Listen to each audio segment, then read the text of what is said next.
Ini bagian terberat sih. Saya sendiri pun masih tidak bisa menahan tawa loh. Manusiawi lah ketika melihat kelucuan ketersesatan dari humor panggung kehidupan ini, seperti di gambar ini loh, gitu loh.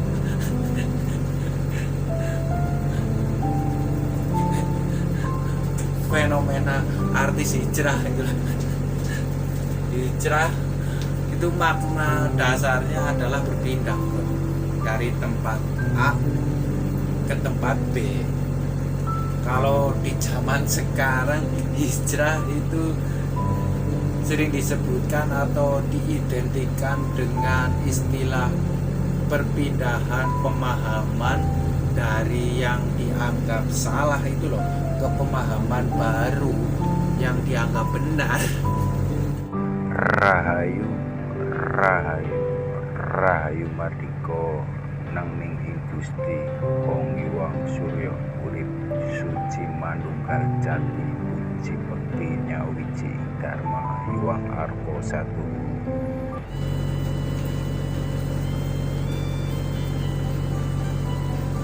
Rahayu Mardika sugeng dalu kadang kula apan wonten teng pundi kemawon andung slamet sedayanipun. Selamat malam saudaraku dimanapun berada, semoga selalu dalam keadaan sehat dan selalu dalam lindungan Tuhan Yang Maha Esa. Satu sugeng pepanggihan malih kali kula wonten teng channel YouTube Putra Jawa. Terus dukung channel YouTube ini biar terus berkembang dan bisa mengedukasi buat generasi-generasi muda bangsa ini, biar berpikiran secara rasional itu loh, dengan cara like, comment, share, subscribe, dan jangan lupa tekan atau nyalakan tombol lonceng notifikasinya itu loh, biar tidak ketinggalan video-video terbaru dari saya Putra Jawa Channel. Dan saya ucapkan matur nuwun sangat, terima kasih banyak kepada sedulur-sedulur kula atau saudara-saudara saya yang sudah mendukung dan mensupport channel ini. Saya ucapkan terima kasih. Langsung saja, malam hari ini saya akan menjelaskan sebuah tema tentang apakah jika seseorang tersesat selamanya akan tersesat.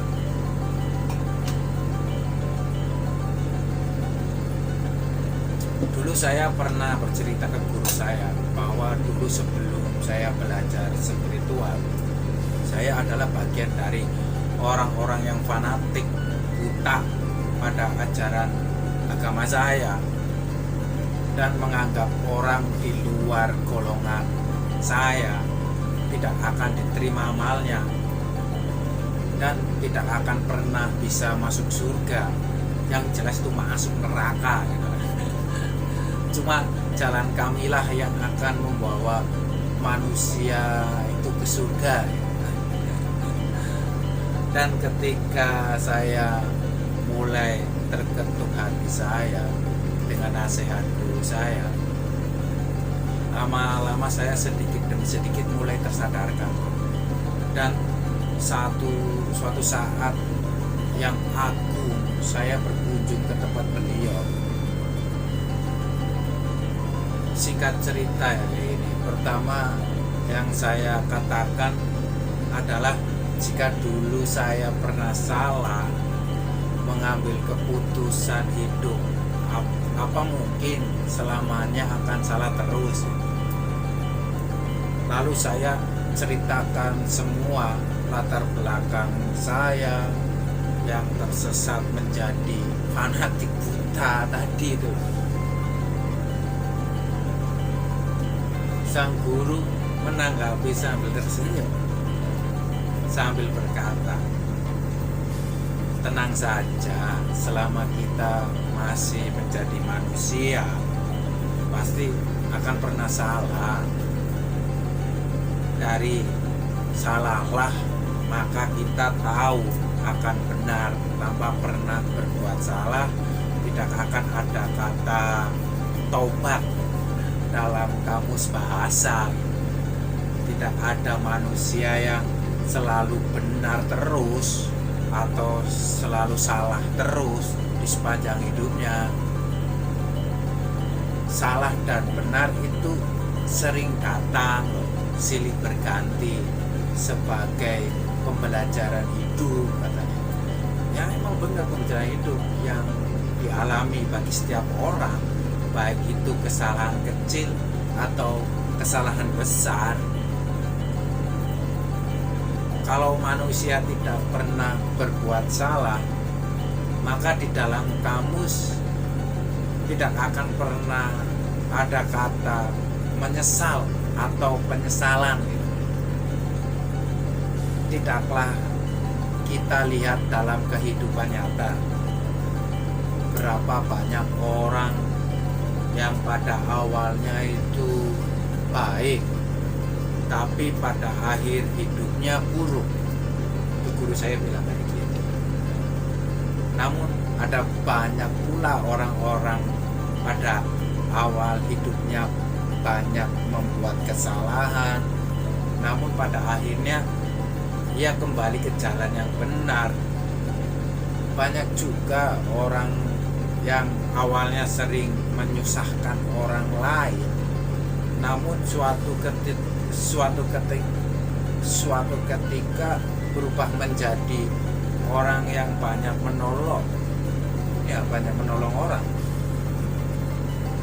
Mengapa itu bisa terjadi? Kata kuncinya adalah sabar gitu.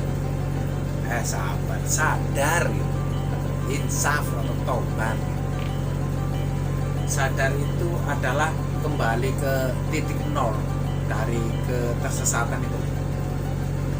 Artinya setelah dia jauh tersasar atau tersesat, kini ia berada kembali di titik sebelum ia tersasar itu loh, atau tersesat.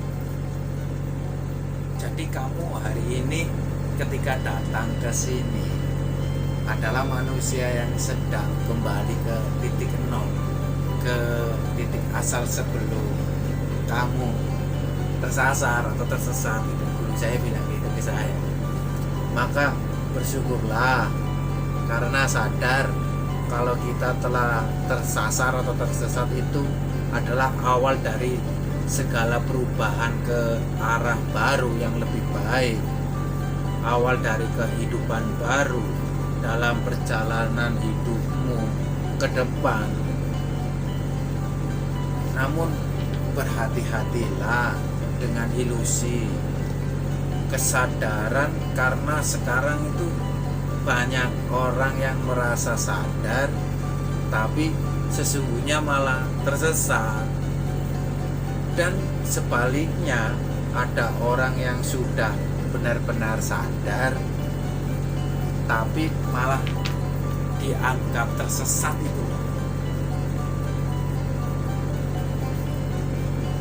Untuk mengetahui apakah sesungguhnya kita sedang tersadar atau tersesat, maka perhatikanlah ciri-ciri orang tersebut, bro.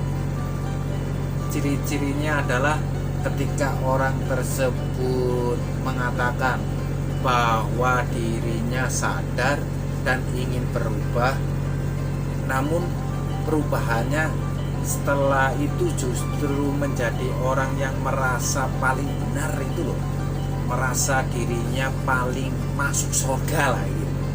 Merasa semua orang yang tidak sejalan dengannya adalah sesat. Melihat hal-hal yang normal itu dianggap sesat atau musik lah atau haram lah. Yang intinya adalah menjadi manusia anti itu loh, antipati, yang merasa diri dan kelompoknya lah yang paling istimewa di mata Tuhan. Maka inilah sesungguhnya yang manusia yang merasa sadar namun sesungguhnya malah tersesat, bro. Namun apabila kita mulai bisa memahami orang yang ciri-cirinya seperti tersebut dan mendoakannya agar ia menyadari semua ketersesatannya, maka itulah sesungguhnya orang-orang yang benar-benar sadar. Dan dalam kondisi sadar yang sesungguhnya itu,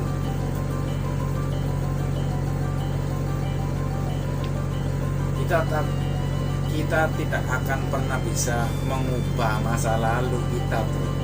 Tapi kita punya kesempatan untuk mengubah masa depan melalui apa yang akan kita lakukan mulai hari ini, bro. Ada pepatah yang mengatakan sesal kemudian tak berguna. Tetapi sesungguhnya sesal itu pun masih amat sangat berguna, bro.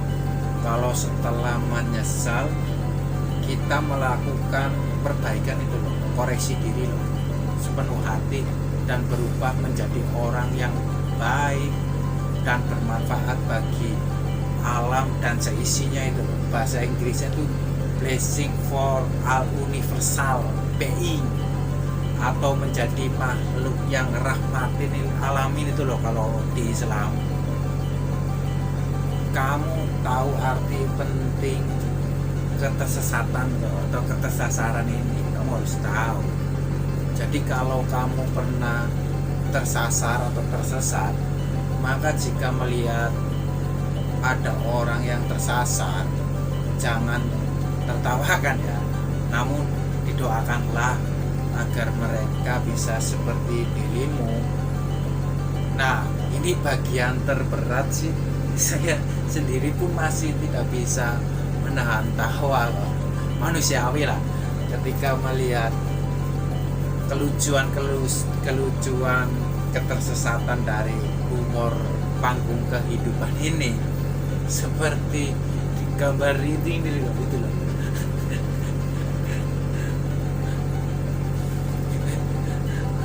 Fenomena artis hijrah itu loh. Hijrah itu makna dasarnya adalah berpindah dari tempat A ke tempat B.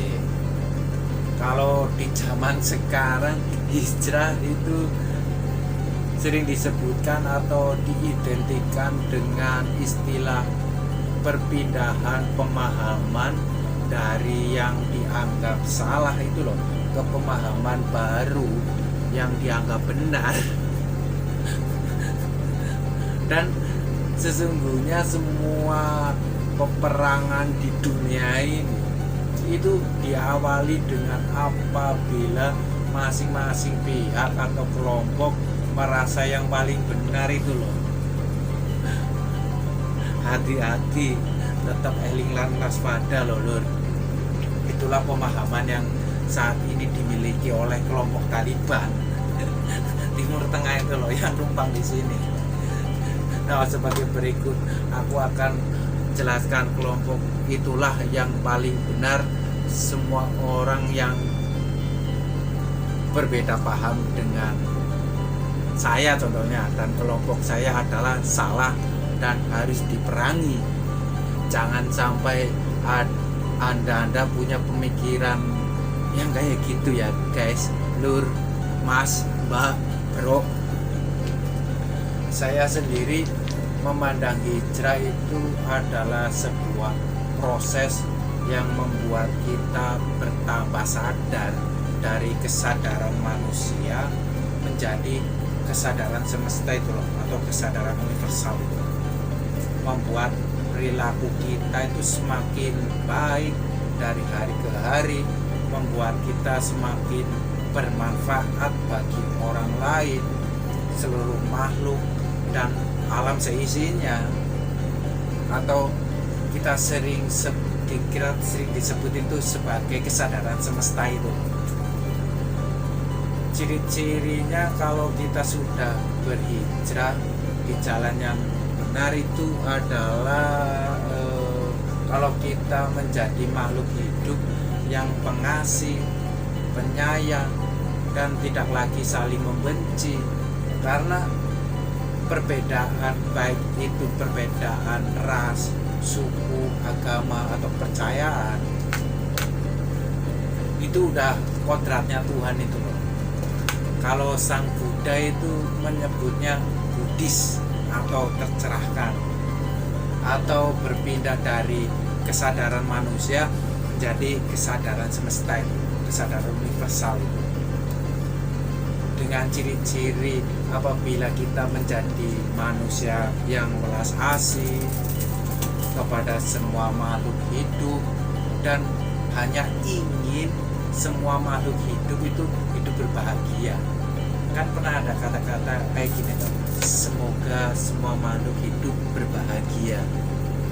Karena cara pengajaran yang terbaik dari semua pengajaran adalah dengan memberikan contoh, teladan, atau sebagai suri toladan lah. Orang tidak akan mudah tergerakkan hatinya melalui apa yang kau katakan, namun bisa jadi lebih terketuk hatinya melalui apa yang ia lihat itu loh, dan rasakan. Kalau ditanya doa apa yang terbaik bisa kita berikan agar seseorang itu tersadarkan, yang paling kuat sih menurut saya adalah kirimkan rasa cinta padanya itu loh. Sambil bayangkan indahnya ketika kamu merasakan kesadaran memeluk jiwamu saat ini.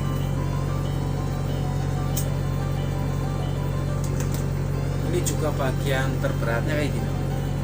Itulah kenapa ada ajaran cintailah musuhmu. Mungkin ini adalah salah satu aplikasi dari cintailah musuhmu. Semakin sering kamu kirimkan rasa cinta itu, maka perlahan tapi pasti maka hatinya akan merasakan apa yang kamu rasakan.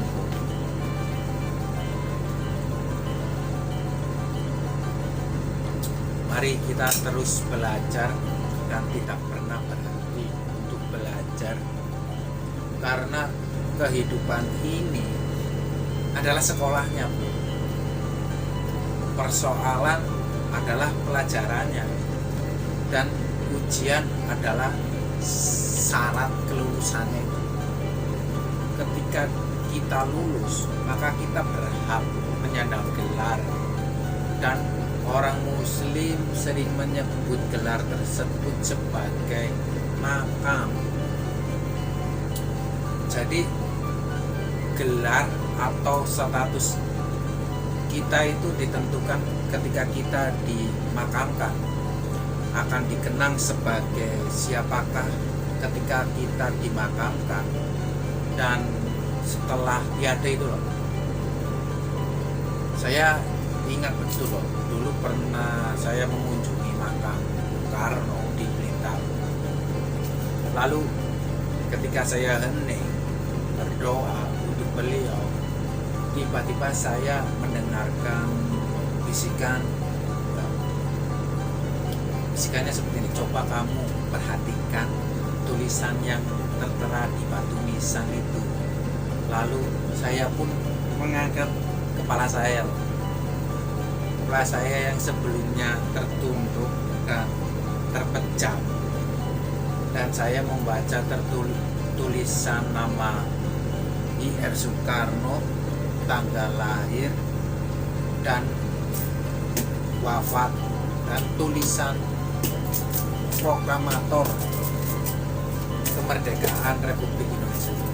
Dan bisikan suara itu berkata lagi, coba kamu pikirkan setelah kamu nanti wafat dan dimakamkan, ingin seperti apakah kamu kamu ini dikenang? Ingin seperti apakah kamu dikenang oleh anakmu, pasangan hidupmu, keluargamu, teman-teman atau sahabat?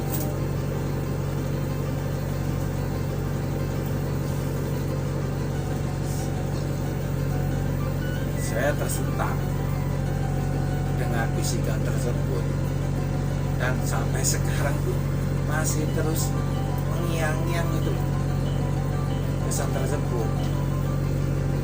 Semoga kita akan dikenang sebagai seseorang yang baik, berguna bagi kehidupan ini dan sesama makhluk Tuhan itu.